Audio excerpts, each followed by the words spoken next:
Hi, welcome to the fastest way to increase your profits workshop. I am Rashida Joyce, and I help small business CEOs scale to multi six-figure profits without sacrificing their life. So, for this workshop, I want to take a different approach to increasing your profits. And what I mean by that is there are countless resources online, whether they're guides, courses, coaching, that talk about increasing profits by increasing revenue. And while it is absolutely necessary to increase revenue to grow and scale, it is not enough. And that is because it ignores the other very important component of profitability, and that is expenses. So this workshop will focus on increasing your profits by reducing your expenses. And this is really not talked about enough online, and I get why. It is not sexy. No one wants to talk about reducing expenses. It is much more fun, exciting, motivational to talk about increasing revenues and having seven-figure businesses. However, if you do not have a very strategic expense management systems, you will not be profitable enough to actually scale in a way that is sustainable. In this workshop, we are going to cover how to understand your profits and determine what it reveals about your business financial health and long-term sustainability, how to get a clear picture of where your money is going and identify opportunities to increase profitability, how to strategically reduce expenses and eliminate waste without sacrificing business growth. And as always, you will get workshop materials to make implementing what you learn even faster and easier. So before we get into the process, let's get a foundational understanding of what profit actually is. The formula for profit is very straightforward. Revenue minus expenses equals profits. So simply put, your profit is how much of the money that you earn that you actually get to keep. And of course, you want to keep as much money as possible. Now, here comes the problem when you focus so much on revenue. It costs you money to increase your revenue. It costs marketing, sales efforts, and then you actually have to deliver the service or the product to the client. And why I see so many multi-six-figure and seven-figure businesses struggling is because they are spending a lot of money to get more revenue in their business. So they look really good on the front end, on the revenue side. But on the back end, when you look at the profits, they are struggling. And in some cases, they are even losing money. There is really no point in signing a $100,000 client if it costs you $95,000 to actually get that client. That is not good when it comes to profitability. And that is why so many companies who make really good revenue are still struggling. And what they end up doing is they try to make more revenue. So if I just make more money, then my profits will go up. But that's not the case because you're still going to keep spending money because you do not have a good expense management strategy in place to make sure that you're actually profitable. The only way to keep more of your money is to spend less of it. And the reason why reducing your expenses is the fastest way to increase your profits because it costs little to no money to reduce your expenses. It is a direct impact on your profits. You save $1 in expenses, you increase your profits by $1. It is a direct impact in comparison to actually acquiring revenue. And in addition to that, reducing your expenses has way less external factors that affect it. You can reduce your expenses immediately. You can decide right now, today, I'm going to cancel this software. You can have it canceled in 15 minutes, if not less.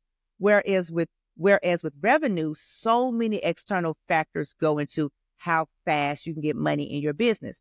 Things like market demand, the current state of the economy or the industry, your sales cycle, all of that affects how quickly and immediate you can increase your profits by getting revenue into your business. Focusing on strategic expense reduction and management can increase your profits much faster than the uncertainty and the unpredictableness of increasing your revenue. So that is why for this workshop, we are focusing on reducing your expenses. Again, Increasing your revenue is absolutely necessary, but it is pointless if you do not know how to correctly manage your expenses to ensure profitability. Okay, so really quickly, let's look at these two income statements. And I want to show you a visual of how expenses can affect your net income or your net profit. Both of these businesses have the same exact sales revenue, $1.2 million. However, the income statement on the right has a net income of $68,000. And the income statement on the left has a net income or net profit of a little over $450,000. The only difference is their expense management. So I just wanted to show you these things because these are two very real examples. I have seen two companies making the same amount of money with drastically different profits and net income. I have even seen companies making less money that has way higher net income or net profits than a company making twice the amount of money they've making. So the expense management plays a major role in profitability. And I wanted to take time to clarify just some different terminology you might hear me say or you might see. So when people say net income, net profit, bottom line, they all are used interchangeably and they're all that bottom number of the income statement, or some people call it the profit and loss statement. That very bottom number can be called the net profit, the net income, the bottom line. So I just wanted to clarify that. So as we go to the workshop, you know they're the same thing. So the message and the tone for today's workshop is revenue grows your business, profit sustains it. No matter how much money you bring into your business, if you are not keeping enough of it, you will not be able to scale. You cannot scale a low profit or unprofitable business. I don't care how much revenue you are bringing in. So as we go through this, remember to focus on profitability just as much, maybe a little bit more, but I'm a little biased, as you do your revenue growth. And part of their profitability is effective expense management. So this is the process we will be going through today. You will calculate your target and actual net profit margin. You will analyze and interpret the data. You will reduce business expenses, and you will monitor and continuously improve. So before we get deep into the process, there is some prep work that needs to be done. You need to get your income statement from the last month. So if you are using accounting software or have an accountant, then this can easily be run in probably less than a minute, and you can have it, because you will need that as we go through this process. If you are not using accounting software, you can download statements and reports that show all of your business revenue and expenses. That includes things like bank statements, credit card statements, merchant reports, CRM reports, and all of those things. And part of the workshop material is an income statement template, so you can plug it in there and use that for the purpose of what we're doing.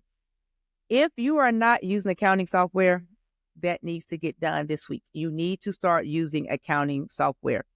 You need to know your numbers, especially when we're talking about scaling to multi-six-figure profits. It is a non-negotiable. So your action list for this week, if you are not using accounting software, is to start. There are plenty of good ones, and I have included some in the resource material that can get you started, but that need to be done ASAP. And also, if you are using accounting software, you also need to get your bank statement, credit card statements, merchant reports, anything that shows your expenses in details, because that will be used in one of the steps. So you still need this information for one of the steps, but you don't need to go through the process of creating an income statement with this information because you already have one.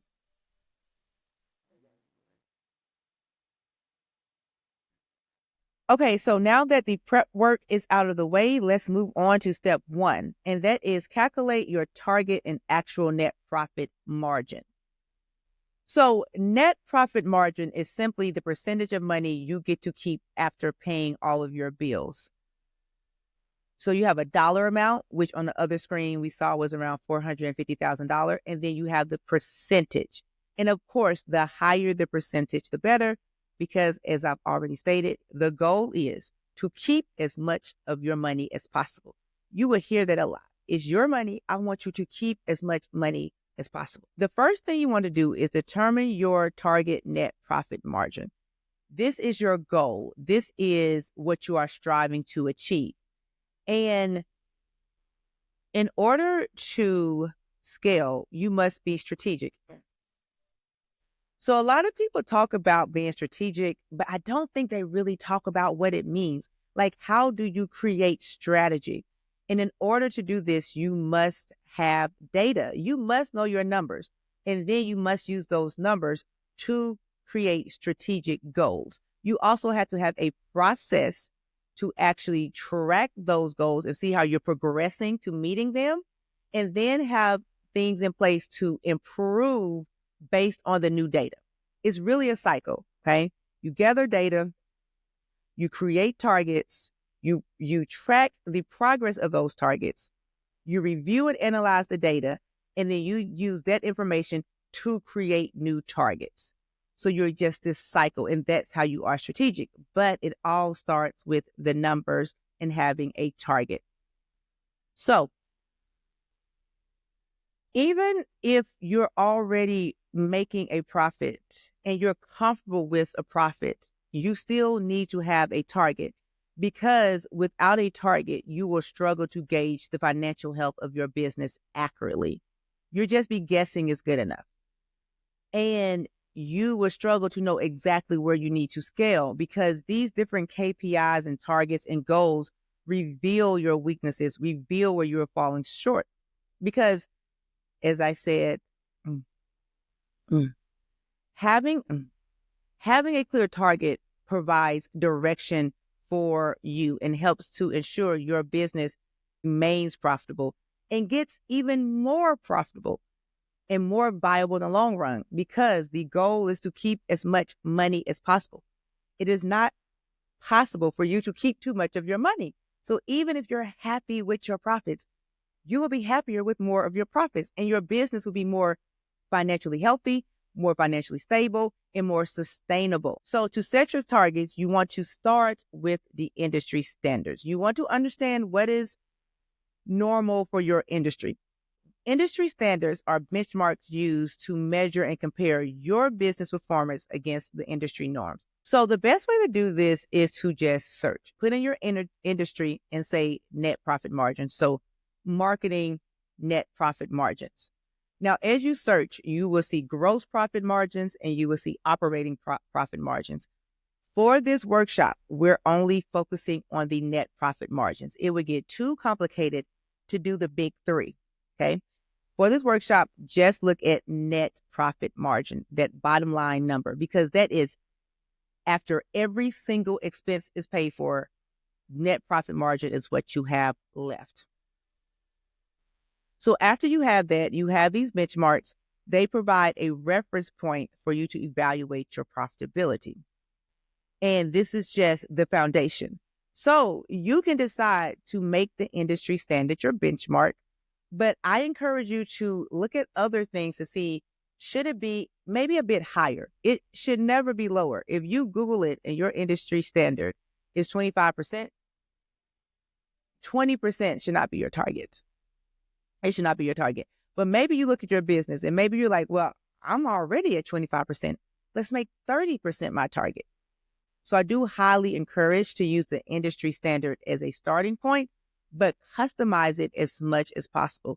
The more data that you use that directly comes from your business, the more successful this will be. I also want to state that when you are searching, you want to make sure you use reputable sources. There will be variances in what people say the number are, even among reputable sources. But I do have a list of some sources that you can use that have been shown to be very consistent based on the way they collect data and their sample size and things of that nature. I do not recommend asking ChatGPT or any AI right now, as of the recording of this video, what your profit margin or your net profit margin is for your industry. The reason I say that is I have tested this so many times and it comes back with just wrong answers. I mean, absolutely wrong. And I've even asked it, like, where did you get this answer from? And ChatGPT responded to me and said, oh yeah, you're right. I just made it up. Having the wrong goal is going to hurt your business. So at this stage, I recommend doing an old fashioned Google search and, clicking the links, going in, and you can even get an average. Like if you go to 3 different reputable sources and they all have slightly different numbers, you can add up those 3 and divide it. Again, this is just a benchmark, a foundational, and this number will be changing as we go through the process of being strategic, right? As we implement, as we track, as we get new data, we update our new goals. So this is a benchmark starting place. So as I said, the industry will affect your target net profit margin, but these are just general targets I want to go over. 10% is generally regarded as a good margin for most businesses. 20% and above is regarded as very healthy, and 5% or less is relatively low in most industries and can indicate significant financial risk and unsustainability. Again, these are just general because, for example, an online coaching business should have much higher profitability than, let's say, a restaurant, because a restaurant has way more overhead costs. They have to have a physical building. They have to have employees in the restaurant, even if no one is there. They have inventory that spoils and go bad. So they have a lot more costs associated with that industry. So their profit margin goals are lower compared to an online coach. They have significantly less overhead. They could be working from home. They're remote. They don't have a physical location, things of that nature. So they should have a higher profit margin, but these are just general targets. So I want to talk a little bit about setting realistic profitability targets. I am all about stretching yourself. I'm about those stretch goals, but I'm about being realistic. And I always say, if you've never run a day in your life, there's no way that you're going to wake up one morning and say, today I'm going to run a full marathon at top speed and not stop. You just know that's not realistic. You're going to set goals that actually realistically get you there. There's no reason in having these major stretch goals if there's really no way you can accomplish them by the time period. So we want to be realistic while still stretching ourselves. And this is crucial because they provide a balanced approach to driving improvement without setting unattainable targets, which are very discouraging for both you as a CEO and any employees that you have. And once that morale goes down, it makes it even harder to reach those goals. And there is no exact science to setting realistic goals, but here are some tips to help that I want you to consider as you go through the process. Use your past performance metrics to set achievable targets based on actual data. Of course, use industry benchmarks as a starting place. Set targets that your current resources, skills, and operations can realistically achieve without overextending. And ensure your targets support both short-term and long-term strategic objectives of your business. Now on to the next step. So you now have your target or your goal net profit margin set. Now you want to calculate your actual net profit margin. Your net profit or your net income, your bottom line, is revenue minus expenses. So that will already be on your income statement. You want to calculate your net profit margin, which is net profit or income divided by your total revenue, and then you multiply it by 100 to get a percentage. So it's very straightforward formula, and let's look at some examples. So let's look at the first income statement that had the net income of $450,000. So you take your net profit, which is $450,500, divided by your revenue, which is $1.2 million, and you multiply it by 100, which gives you 37%. This is a really good net profit margin. So going to the other example, they had a net income of $68,000. 68,000 divided by 1.2 times 100 equals 5%. This is a very unhealthy net profit margin, and this indicates that this business is at financial risk. So as you see, the formula for calculating it is very straightforward and simple. And to make it even more simple in your workshop materials, I have included a calculator that will calculate it for you. Now that you've calculated your actual net profit margin, you want to determine the health of your profit margin. So we're looking at the financial health, and I'm going to reiterate, no matter how healthy your profit margin is, you want to complete the remaining steps of this process.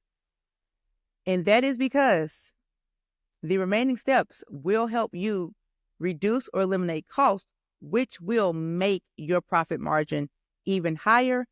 And as I've said multiple times, I'm going to say it again, you want to keep as much money as possible. And if your profit margin is at risk, then you need to clearly reduce unnecessary costs as quickly as possible. So this will increase your profit margin and make you more stable and sustainable. Even if you don't get to your target goal, you want to get at least to a place where you're not at risk. Okay.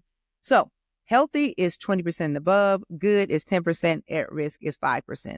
And the last step in this part of the process is to set your profit improvement goals. So the way you do this is very simple. You subtract your goal from your actual. So if your target goal is 30% and your actual is 21%, the variance is 9%. So this 9% is your profit improvement goal. This is how much you need to increase your profit margins. So now that we have all of this set, let's get into actually cutting the right expenses and how we can decrease that variance and help us reach our target. Okay, so let's get into the part of reducing expenses. In this next steps, I'm going to walk you through how to identify the right expenses to reduce so that you are not causing harm to your business, because businesses do need expenses. So we can't just go through and cut everything, but we're going to identify the right ones to reduce. So this is where you get your bank statements, your credit card, your payroll reports for the past month. So even if you're already using an accounting software, you still need these reports for this step. And what you're going to do is go through all of your expenses, and we're going to highlight the following. Highlight salary, labor, contractor, and freelance costs in yellow. Highlight expenses that are required to generate revenue in green, and highlight any remaining expenses that are absolutely necessary to keep your business open, also in green. So let's look at these last two and distinguish. What's the difference in expense that is required to generate revenue and one that is required to keep your business open? So let's say you are a coach and you use Slack to directly communicate with your clients. So this directly links to generating revenue. Anything that is connected with obtaining, delivering, managing, supporting clients or the customer is directly linked to generating revenue. However, if you use Slack just to communicate with your team, there may be a very necessary expense for you, but it's not directly tied to revenue, but it still makes it necessary. Now, I want to point out, if you don't want to print all of these out, you do not have to print them out. You can download them and you can highlight them, using different software, or maybe you can export it and try to bold them. You can, do what works best for you, but you just need to make sure you have a way of highlighting these expenses based on these categories. So all the expenses that you highlighted in green, let's focus on those first. These are considered essential expenses, and they are needed for your business to operate and generate revenue. You can't just eliminate them. You need to evaluate them, and the goal is to reduce them as much as possible. So this is how you want to go by trying to reduce them. You want to negotiate with your suppliers and vendors for better pricing, payment terms, or potential discounts on bulk or prepaid items/services. So reach out to your vendors and call. You will be surprised how far you can get when you just reach out and ask. And I know negotiations or negotiating may feel uncomfortable and difficult to some people. And to that, I say, in the nicest way possible, you have to get over it. You're a CEO. This is what CEOs do. This is how you be strategic. This is how you be the boss. You have to pick up that phone or send that email and negotiate and try to get better pricing or payment terms. Also, if you're doing like online software, there's often discounts for purchasing a year versus month to month. Consider switching to vendors with less expensive pricing or alternative products that is a similar quality. The similar quality matters. Don't just switch because it's cheaper. But there are many, many good things out there that cost less, that provide the same quality. So consider switching. Sometimes it's taking a little time to shop around. And consider downgrading your current plan or package. This is especially a thing if you're not using all of the features in an upgraded package. So there's usually tiers when you have online software, and you might have the top tier, but you're only using like 10% of the features in the top tier. You need to really evaluate, do you need to be paying that much for that? Is it really necessary? Even if there's one feature in there that you absolutely love, and that's the reason you're paying for that top tier, is that considered an essential feature? Is it absolutely needed in order to generate revenue or to operate your business? So those are some ways you can reduce those essential expenses. So next, let's talk about the items that are not highlighted. These are other expenses.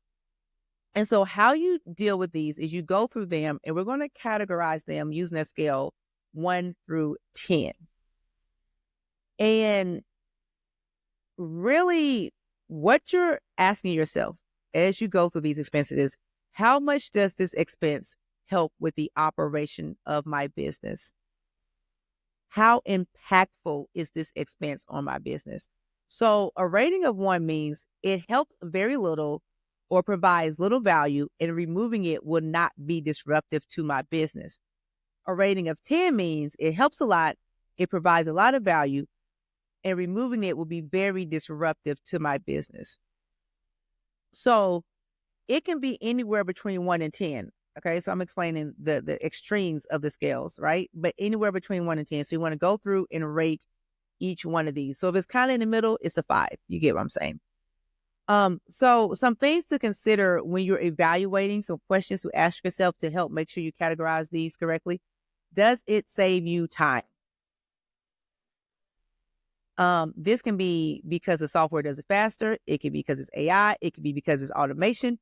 But does it save you time? Does it make your business more efficient? Are you able to help customers more? Or does it add to customer satisfaction? Things of that nature. Does it make your business more efficient? So does it help you collect your invoices faster from customers? Does it make sure that, everything is flowing smoothly so you don't, stop and have all these bottlenecks? So these are the 2 things that you want to consider as you're going through and you are categorizing these based on the scale. Okay, let's go over an example really quick. Let's say you're evaluating your project management system. Maybe you use ClickUp or Asana or Monday.com or something like that. So some things that you can ask yourself when evaluating this is, how often do I actually use this? Am I using all of the features? Is it easy for me to use? Is it user friendly? Do my employees complain about this a lot? Things of that nature. And so if you look and you realize, wait, we don't hardly use this at all because it's so complicated. We're just not using this. It's just frustrating us. Like this could be a 1, a 2, or a 3, just depending on where you fall. But let's say you go in there and you say, I can't imagine not using this. The employees love how easy we communicate. We've improved productivity by using this a lot. It will make it more closer to a 10 in that. because if you don't use it, it's going to disrupt your business and it's bringing you a lot of value. So as you go through these expenses, these are the questions and the way you should be thinking as you're evaluating it. Take the time to be honest and be thoughtful as you go through this. So now you have everything ranked, and this is how you are going to manage these expenses after you have ranked them. Anything an 8 or above, you need to reclassify this as an essential expense. And you want to go through the process that you did before of how can you possibly reduce this expense. Because if anything is an 8, 9, or 10, you're basically saying this thing provides a whole lot of value and removing it would be extremely disruptive to my business. Again, you need some expenses. So this just needs to be recategorized and managed the correct way. Ratings 4 through 7, they really are that middle zone, and you have to determine if it needs to be cut or you should work to reduce cost. So that is where your CEO intuition, your understanding of your business, that is where all that come in. You can even talk to your employees about it and see how much they use it and how much they need it and do they think is impactful. It's actually very important to include them. And anything that is a 3 or less, let's just cut those expenses. Let's just cut them. If it makes you uncomfortable to just cut them, you can, go through them and look at them. Again, it's your business. Do what feels right to you. Now, there are some things I want you to be aware of as you're going through this whole process. You will not be able to just reduce all your expenses. Some prices are just what they are. They're valuable. You need them. It is what it is. So reducing expenses and having effective strategic expense management isn't that you're just going to reduce everything. It's also being able to acknowledge, this expense is justifiable and it's needed at this cost. But you need to be strategic and know that it's needed and why it's needed. And this process will help you determine that as well. And when you are cutting expenses, if you go through and cut the expenses, you may realize that cutting them had way more of a negative effect on your business than you originally thought it would. So basically what that is saying is that this expense is more essential and needed and add more value than you initially thought. So if you cannot replace this timely and you cannot find an affordable alternative, you may need to just add those type of expenses back and create more of a long-term strategic plan in order to reduce or remove those expenses. That goes back to the cycle of being strategic. Now let's look at labor costs, and this was anything that was highlighted in yellow. And labor cost is usually the most expensive part of operating any business. And when we talk about cutting labor costs, it makes people feel uncomfortable. And that is because their minds usually goes to laying off people. And you immediately feel bad about that. You feel guilty. It just doesn't feel good. And trust me, I get it. It's not a process that anybody enjoys. And while unfortunately layoffs sometimes are required in your business, I am not focusing on that in this workshop. What I want to focus on is how to reduce your labor costs without layoffs. So really quick, let's look at what's labor costs. Labor costs are anything that includes like your salaries and wages, your benefit, payroll taxes, employee training, bonus and commission, and things of that nature. So it's anything that a business pays to its employees. This does not include outsourcing, contract labor, freelance work, 1099s, anything like that. That is not labor costs because they're not your employees. That is categorized as a totally different expense. So I wanted to make that distinction.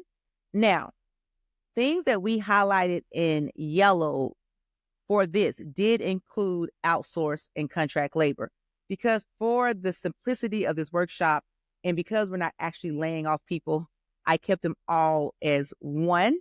But just for your knowledge, contract labor, outsourcing, 1099 is not technically labor costs. So ways that you can reduce labor costs, you can lower your workforce management costs. So this is things like your payroll processing software, your time tracking. These may have been highlighted in the previous step, so you're already lowering them.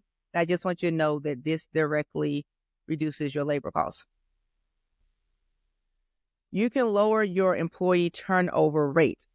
The average cost of employee turnover is estimated to be 2 times the cost of the departing employee's annual salary. It is very expensive to get new people.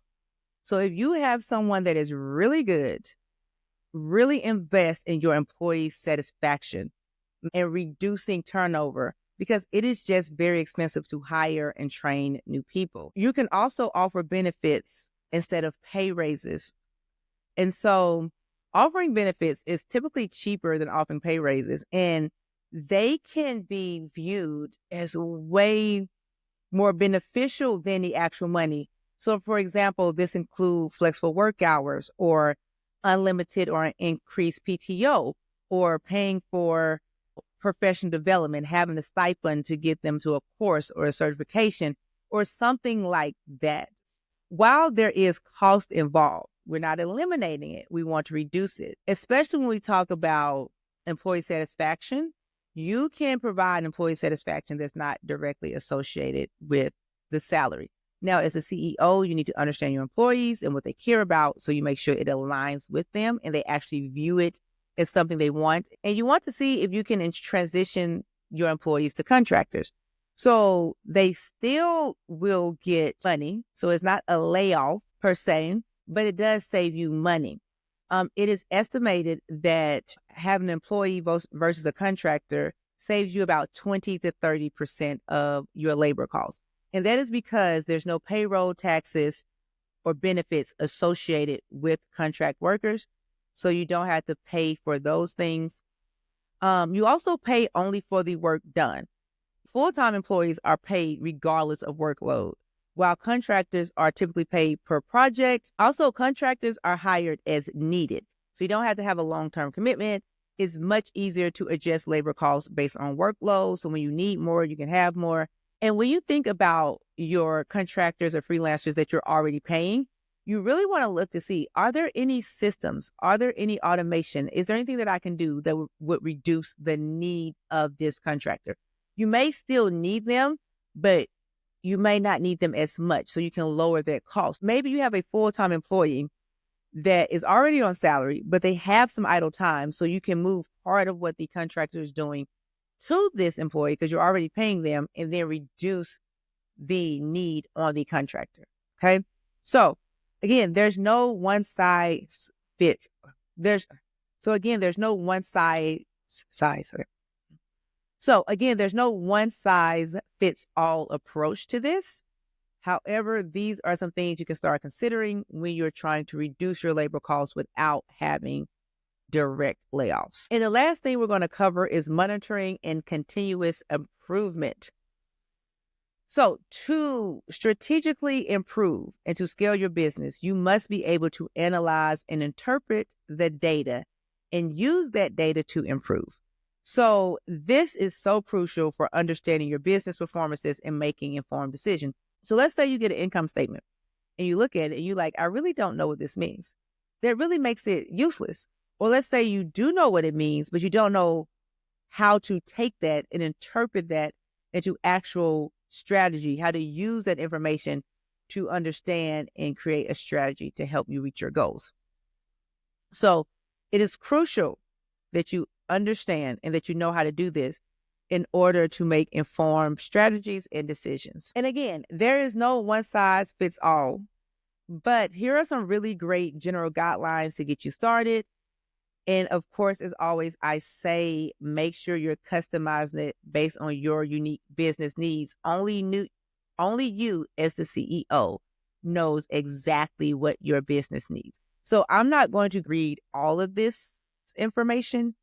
There is a checklist in your workshop materials that you can use for this, but you can screenshot this as well if you want to. But it's extremely important that you're able to analyze your data, and in this case, your income statement and your net profit margin, and use that to gain valuable insight about your business and areas you need to improve on, areas you need to work on, areas that you're already doing great on, and then use that to be able to continuously grow and scale and become more profitable in your business. I do want to go over some suggestions and some steps to help you make sure that you are continuously improving. You want to conduct monthly reviews of your income statement to track performance.